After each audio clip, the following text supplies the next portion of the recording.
সেপ্টেম্বরে ভেনেজুয়েলা ও ইকুয়েডরের বিপক্ষে ম্যাচে আর্জেন্টিনা দলের তরুণদেরকে নিয়ে ভয়ঙ্কর পরিবর্তন আনতে চলেছে কোচ লিওনেল স্ক্যালোনি। হ্যাঁ দর্শক, কে কে সুযোগ পাচ্ছে বিস্তারিত জানুন পুরো ভিডিওতে। 2026 বিশ্বকাপ বাছাই পর্বে সেপ্টেম্বরের গুরুত্বপূর্ণ দুই ম্যাচকে সামনে রেখে মাঠে নামতে চলেছে আর্জেন্টিনা। প্রতিপক্ষ ভেনেজুয়েলা ও ইকুয়েডর। এই দুটি ম্যাচ একাধিক তরুণ ফুটবলারকে সুযোগ দিয়ে রীতিমতো চমক দেখাতে চলেছেন কোচ লিওনেল স্ক্যালোনি।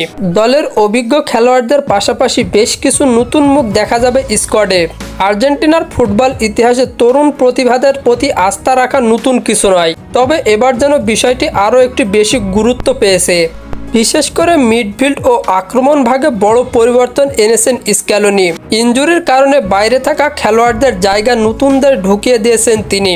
তরুণ ফরওয়ার্ড ক্লাদিও অ্যাসেভেরি ও মাতিয়াস সুলে দলে জায়গা পাবে, যারা সম্প্রতি ক্লাব ফুটবলে নজর কেড়েছেন।